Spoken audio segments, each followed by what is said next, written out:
Mauga is the dominant tank pick hands down, but the supports helping him make a big difference in how effective he can be. Mauga fits into a lot of styles, so let's find out who's the best at keeping him alive, countering him, and straight up just surviving against him. Make sure to use the link in the description below for a Game Leap membership if you want to polish up your supports for this season. With all the courses and guides, you can master your favorite heroes and roles with content from a wide variety of experts and coaches. Make sure to check it out and enjoy the video. Starting at the bottom with Lifeweaver. He's pretty much the only support with a flat-out bad matchup against Mauga. Both his pedal platform and Tree of Life can be ignited, making them far easier to destroy. The ultimate otherwise forces everybody away thanks to all the burst healing and overhealth it releases, but against Mauga it can be completely destroyed within 5 seconds. There's really no way to play against it. At any time when Mauga has more than half of his ammo left, he has enough bullets to tear down that tree before needing to reload. But it's not just his ultimate that sets him back. Having a large hitbox means that whenever you're caught near Mauga, it's almost impossible to escape. His double chain guns can tear right through the pedal platform you usually would use to escape, and then your hitbox is big enough to quickly get finished off by the ensuing burning and critical damage. A support that can't fight back, can't escape, and gets their ultimate countered really hard, he's not looking as well rounded anymore. But it's not all bad, since life grip is still there for you to pull any single targets out of cage fight. You're still going to be out of luck if there's more than one teammate captured though. That's it for Weaver. Moving up to D tier, the first hero is Mercy. But as it is with Mercy, no matter what the patch is, she can always play behind a strong DPS and survive.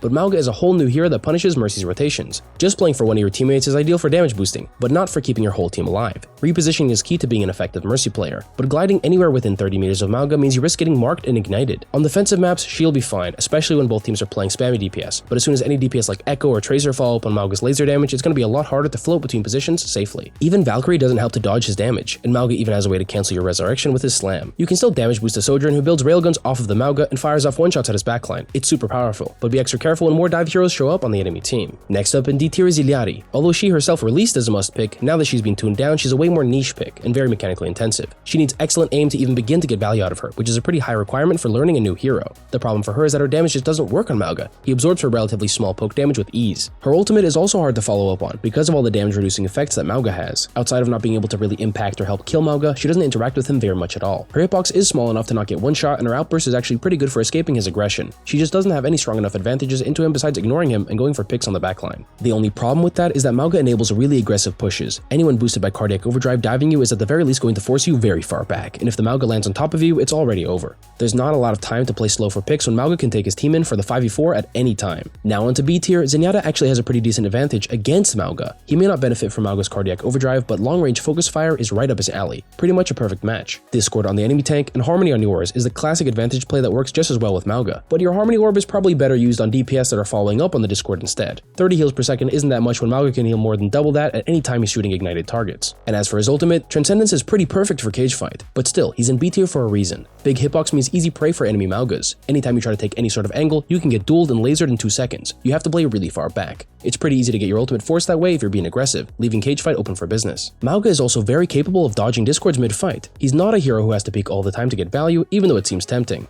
That 7-second cooldown hurts a lot, even when you're not getting rushed. Just 7 seconds of no Discord gives Mauga a lot of space to farm your tank or just rotate easier. So Zen is definitely a good defensive pick, and deals enough damage to help bring down Mauga. Whenever you can't Discord him though, it's usually better to go for some one-shots yourself with some well-placed 5 orbs. At least Mauga can't block them for his team. Slightly better is Moira, even though she takes the composition to a whole new place. Rush. But if you're not pushing in with your Mauga regularly, you're likely to be just a heal bot. But either of those options are pretty fine. Moira can easily handle healing enough to keep your Mauga alive, and against enemy Maugas it's easy to get your healing charge back at any time by just holding your grasp on him. It's enough healing, but outside of that, Moira doesn't do much for the team if you're not rotating towards the enemy. When you do help your team push on close range maps, she can be massively helpful. Coalescence is great for breaking through defensive. It doesn't do much against Mauga himself, but it does help keep your team and your own Mauga alive, especially through cage fight, which is really tough to counter otherwise. Now for A tier, and the first hero is Brigitte, who has a surprisingly great matchup into Mauga. Her shield can't be ignited, giving her way more durability when being focused, and her hit and run playstyle is amazing to get Inspire freely without getting punished for it. You can play in the frontline with your own tank more often, kind of how you can against Orisa or Sigma who struggle to deal damage to Brig. Your bash is enough to get you out of most danger, and your ripshot still works against Mauga when he's trying to shoot you. Only his overrun can't be booped or stunned. Brig may not be able to usually stay in the fight against Mauga, but with her rally, she's one of the only reliable ways to help your tank caught in the enemy cage fight.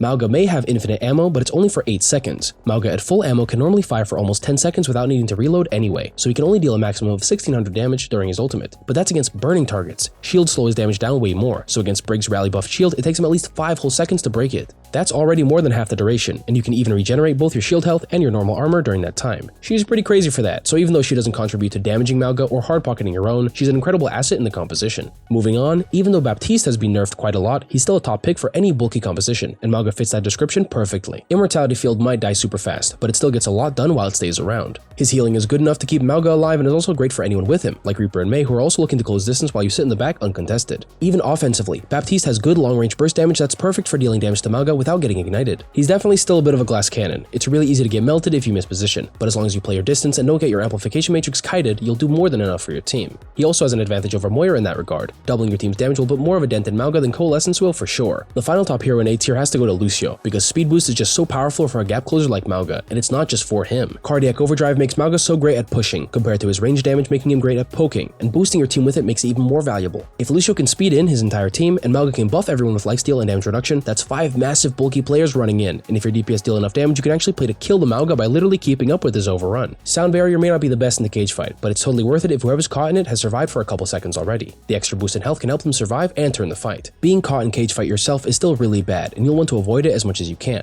He's not as instantly valuable as Zenyatta, for example, who just needs to discord the Mauga and start firing, but just passive speed alone makes Mauga so much more flexible with his movement. Even just a noob Lucio player who amps their team in around corners will do crazy work across all ranks. He's easier than you think, but still respectably difficult, mostly because everyone wants to go in all the time as Lucio, even when it's not the right moment. Just don't go flying across the sky on a crazy rollout or you might find yourself in a chain gun combo. All you gotta do is speed your team. Now for the top 2 in S rank, you know we've gotta have Ana with her anti-heal and Nano Boost, 2 S tier abilities to both stop insane healing abilities like lifesteal and add even more damage reduction to the fray. Ana is diveable, but against Mauga, she has a sleep dart for after overrun, and she even has a small enough hitbox that Mauga has to really get close to deal meaningful damage to her. Overall, she's great, and even if you get fully focused and dive by 5 members, you can at least drop a nade before you die, getting some more value for your team. Normally though, you'll be safe and sound at the backline, except for those few games where you get the Suicide Squad on the enemy team who are always looking to run you down. Without Ana, Cardiac Overdrive is otherwise so powerful, and Mauga himself can still heal over health while antied. Even Biotic Nade doesn't fully counter the hero, but it's still enough to push him out of the fight, and if he's committed way too far, straight up kill him. Nano Boost is also one of the few ways to give your Mauga a massive advantage. Mauga Mirror can easily devolve into both tanks dealing negligible damage to each other, which is pretty boring. But in that mirror, taking less damage is just as important as dealing it, because of his lifesteal and Berserker passive. Taking 50% less damage means you're also giving less heals to the enemy. Nano Boost is already an amazing ability, and against Mauga it swings the game in your favor even harder. The only hero that tops Ana has to counter her in a way too, and that's Kiriko. Why beat Mauga when you can join him? Luckily, Kiriko has also plenty of ways to escape him. Swift Step and Protective Suzu really mess up Mauga's tempo and make it way harder for him to get picks on you or your allies. The one way he can actually pop off without being pocketed by his team. Suzu even got recently buffed to heal more if it cleanses a status effect, and Mauga is always applying burns. Anyone who gets cleansed is basically off the menu unless they're a tank, and even so it makes a big difference in keeping that target alive. Kiriko's small hitbox means that only cage fight will ever actually kill her decisively. The only other way is by chasing her around the map while dealing solid damage to her, difficult to do at both close and long range. So Kiriko survives against Mauga, peels her team against Mauga, and can deal decent damage to him if you hit enough headshots. The big kicker is that her ultimate is also perfect for Mauga Rush. Cardiac Overdrive comes back in just 5 seconds, and I can't stress enough just how good this ability is. Mauga almost perfectly benefits from the Kitsune Rush by shooting way faster, turning his already strong damage way up higher, and by having strong cooldowns to regenerate. The damage output Mauga can do in the duration is insane. It's almost too much to handle, and he basically can't die, unless he's antied twice. Kiriko is the ultimate support for Mauga, has 0 weaknesses against him, and at every point in the game you can outplay him through your own skill. That's it for the support tier list for Mauga meta. I hope everyone watching has a great 2024, and I'll see you next time.